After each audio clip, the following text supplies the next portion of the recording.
नमस्कार दोस्तों, तो स्वागत करते हैं आपका इस YouTube चैनल में। तो आज की इस वीडियो में हम आपके लिए SST यानी सामाजिक विज्ञान के मैक्रो के लेसन प्लान लेके आए हैं। ये लेसन प्लान कक्षा 9th का है, जिसका आज का टॉपिक है प्रदूषण, और टाइमिंग रहेगी कक्षा की 30 से 35 मिनट। और डेट, जब भी आप इस टॉपिक को स्कूल में टीचिंग परीक्षण के दौरान पढ़ा रहे होंगे, तो उस दिन की आप डेट डाल सकते हो।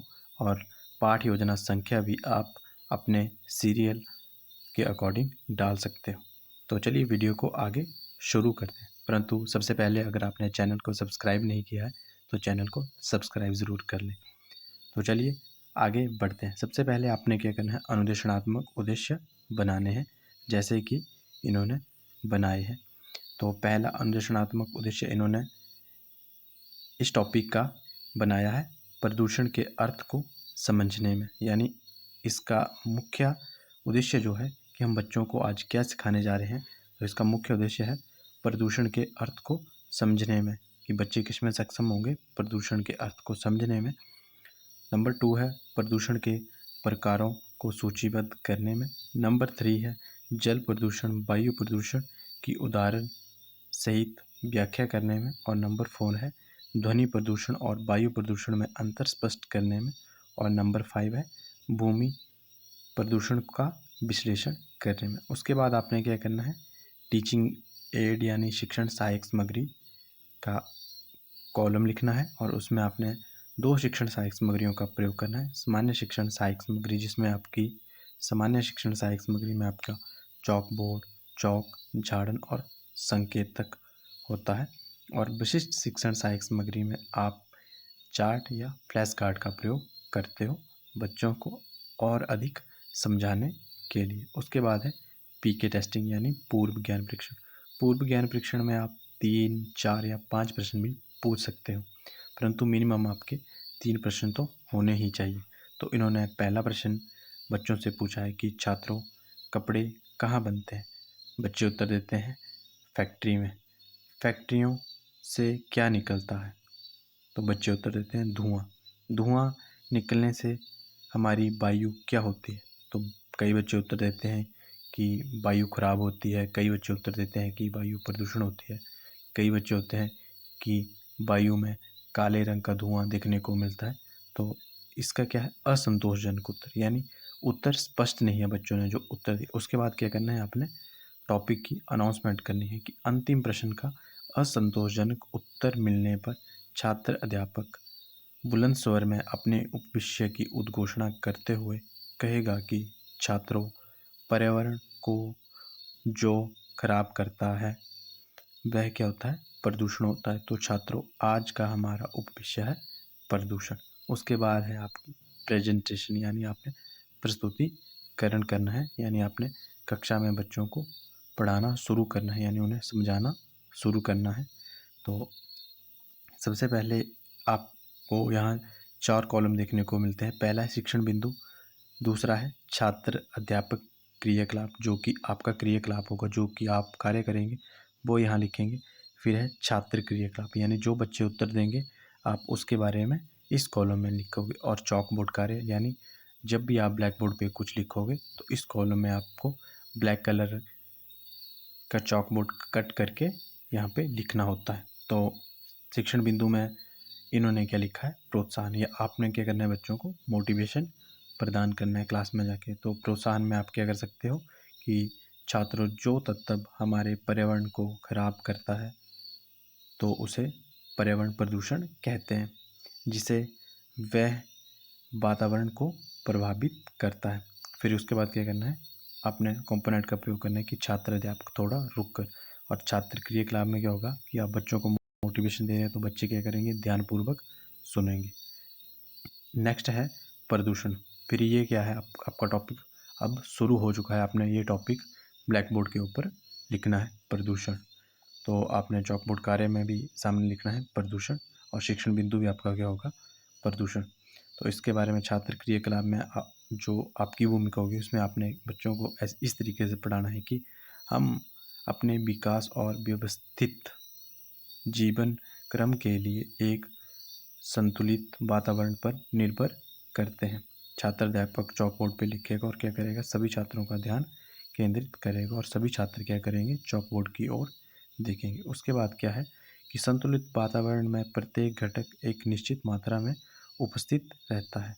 सभी छात्र क्या करें, ध्यानपूर्वक सुनेंगे और छात्र क्या कर रहा है, उचित हाव भाव से बच्चों को समझा रहा है। आपने बीच बीच में कंपोनेंट का प्रयोग करना है, क्योंकि कक्षाएं छोटी होती हैं तो बच्चों को आप रेगुलर तौर पे नहीं पढ़ा सकते हो, यानी व्याख्यान विधि के द्वारा ही नहीं पढ़ा सकते हो, क्योंकि वह बहुत बड़ी क्लासों के लिए प्रयोग की जाती है। छोटी क्लासों में आपको थोड़ा सा बच्चों को बोल के पढ़ाना होता है, उसके बाद उचित हाव भाव या उन्हें समझाना होता है। उसके बाद है कि इन्होंने बात की है उपस्थित रहता है। उसके बाद है पर जब हम हानिकारक घटकों का प्रवेश हो जाता है, जिससे क्या होता है, वातावरण दूषित हो जाता है। किसमें, भूमि में या वायुमंडल में क्या हो जाता है, दूषित पदार्थ आ जाते हैं, तो क्या हो जाता है, हमारा वातावरण प्रदूषित हो जाता है। ये क्या कर रहे हो आप, बच्चों को बता रहे हो कि पर्यावरण प्रदूषण किस प्रकार से होता है, और बच्चे क्या कर रहे हैं, ध्यानपूर्वक सुन रहे हैं। तो छात्र अध्यापक क्या कर रहे हैं, कक्ष में चहलकदमी, यानी आप कक्षा में एक स्थान पर खड़े नहीं हो, आप जो भी डेस्क लगे हैं लेफ्ट और राइट, उनके बीच में घूमते हुए बच्चों को पढ़ा रहे हो। उसके बाद है प्रदूषण के प्रकार। प्रदूषण के प्रकारों के बारे में आपने बच्चों को बताया कि प्रदूषण 4 प्रकार का होता है: जल प्रदूषण, वायु प्रदूषण, ध्वनि प्रदूषण और भूमि प्रदूषण। इसके बारे में आपने क्या किया, ये 4 पॉइंट आपने ब्लैक बोर्ड पे लिखने हैं और बच्चों को भी इन 4 पॉइंटों को नोट करने के लिए कहना है। तो इस प्रकार से आप बच्चों को क्या कर सकते हो, पढ़ा सकते हो। और यदि आप वीडियो के इस छोर तक पहुंच चुके हैं और आप वीडियो देख के लेसन प्लान बना रहे हो, तो आप वीडियो का स्क्रीनशॉट लेकर भी लेसन प्लान कंटिन्यू कर सकते हो। अगला, उसके बाद आप बच्चों से प्रश्न पूछ सकते हो कि छात्रों, प्रदूषण के कितने प्रकार होते हैं। जैसे इन्होंने पूछा है, विशाल आप बताइए, तो विशाल उत्तर देता है 4 प्रकार।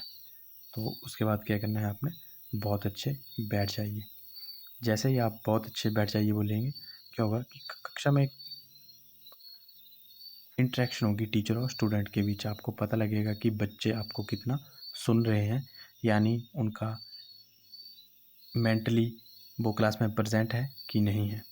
उसके बाद क्या करना है, आपने जो भी अपने पॉइंट लिखे हैं उनको अपने एक्सप्लेन करना है। जैसे इन्होंने लिखा है जल प्रदूषण, जब झीलों, नदियों, नहरों, समुद्रों तथा अन्य जल निकायों में विषैले पदार्थ प्रवेश होते हैं, उसे हम क्या कहते हैं, जल प्रदूषण कहते हैं।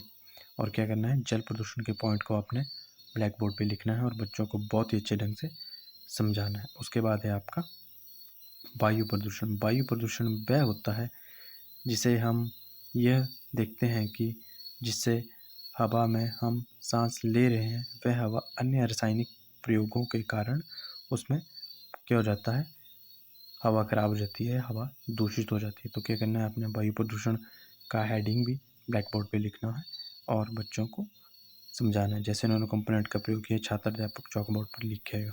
उसके बाद इन्होंने आगे इस चीज़ को कंटिन्यू किया है कि और जिससे हमें सांस लेने या वातावरण में शुद्ध रूप से दिखाई ना देने, वो एक ऐसी परत बन जाती है जिससे कि क्या हो जाता है, वातावरण प्रदूषण हो जाता है, उसे हम वायु प्रदूषण कहते हैं। छात्र अध्यापक उचित हाव भाव से समझाएगा और सभी छात्र क्या कर रहे हैं, ध्यानपूर्वक सुनेंगे।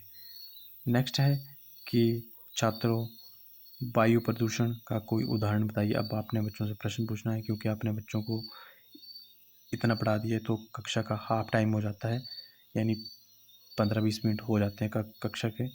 तो उसके बाद आप क्या कर सकते हो, बच्चों से प्रश्न पूछ सकते हो कि केशव आप बताइए, आप किसी का भी नाम ले सकते हो कक्षा, तो वह बच्चा उत्तर देता है कि वाहनों से निकलने वाला धुआं, इससे क्या होता है, वायु प्रदूषण होता है। तो बच्चे ने सही उत्तर दिया, तो आपने क्या करना है, उसको रीइंफोर्समेंट देनी है। तो किस प्रकार से, शाबाश, बैठ जाइए, बहुत अच्छे। उसके बाद आपने ध्वनि प्रदूषण के बारे में बच्चों को पढ़ाना है कि ध्वनि प्रदूषण ज़्यादा शोर या किसी भी प्रकार की अनुप्रयोग ध्वनि को कहते हैं। छात्र अध्यापक क्या कर रहा है, अब शिक्षण सहायक सामग्री के द्वारा समझा रहा है बच्चों को तो आप इस प्रकार से लिख सकते हो कि छात्र अध्यापक शिक्षण सहायक सामग्री द्वारा समझाएगा और सभी छात्रों का ध्यान केंद्रित करेगा। इससे मानव और जीव जंतुओं को परेशानी होती है। इसमें यातायात के दौरान उत्पन्न होने वाला शोर मुख्य कारण है। और क्या कर रहा है छात्र अध्यापक? अब छात्र अध्यापक क्या कर रहा है? अपनी वाणी को विराम दे रहा है, क्योंकि वह बच्चों का ध्यान किस ओर केंद्रित कर रहा है? शिक्षण सहायक सामग्री की ओर केंद्रित कर रहा है। और सभी छात्र क्या कर रहे हैं? ध्यानपूर्वक सुन रहे हैं। नेक्स्ट पेज में हम आपको शिक्षण सहायक सामग्री दिखाने जा रहा हूँ कि किस प्रकार से आप शिक्षण सहायक सामग्री बना सकते हैं। जैसे कि इन्होंने इस में शिक्षण सहायक सामग्री इस तरीके से बनाई है, एक चित्र ड्रॉ करके प्रदूषण के बारे में, जहाँ की फैक्ट्रियों से क्या निकल रहा है? धुआं निकल रहा है और जल भी प्रदूषित हो रहा है, वायु भी प्रदूषित हो रही है। तो इस प्रकार से आप बच्चों को प्रदूषण के बारे में बता सकते हो। नेक्स्ट है कि अब आपने फिर से बच्चों से प्रश्न पूछना है कि छात्रों, बहुत तेज ध्वनि से क्या होता है? सुनील, आप बताइए। तो वह उत्तर देते हुए कहता है बच्चा कि कान के पर्दों को हानि पहुंचती है। तो बच्चे ने सही उत्तर दिया है, तो आपने क्या करना है? उसको पॉजिटिव रीइंफोर्समेंट देनी है कि शाबाश, बैठ जाइए। उसके बाद है भूमि प्रदूषण। भूमि प्रदूषण अब आप बच्चों को समझाने जा रहे हो, तो भूमि प्रदूषण के बारे में जो हेडिंग है वह आपने ब्लैक बोर्ड के ऊपर लिखना है कि कृषि में अत्यधिक कीटनाशक का उपयोग करने या ऐसे पदार्थ जिससे मृदा में होना चाहिए, जिससे क्या होता है? मृदा प्रदूषण होता है, उसे मिलने पर भूमि प्रदूषण होता है। इसमें फसलों को दी जाने वाली कीटनाशक भी शामिल होती है। छात्र अध्यापक थोड़ा रुक कर, अब आपने जैसे ही 5-6 लाइनें बच्चों को बोल के समझाई, उसके बाद आपने रुकना है, ताकि ऐसा ना लगे कि आप कंटिन्यूस बोले ही जा रहे हो। बच्चे क्या करेंगे? सभी छात्र ध्यानपूर्वक सुनेंगे। परंतु जब भी चॉकबोर्ड की कार्य होगा, उसमें छात्रों की जो क्रियाकलाप में आपने लिखना है कि सभी छात्र चॉकबोर्ड की ओर ध्यानपूर्वक देखेंगे और अपनी उत्तर पुस्तिका में नोट करेंगे। आप इस तरीके से भी छात्र क्रियाकलाप में लिख सकते हो।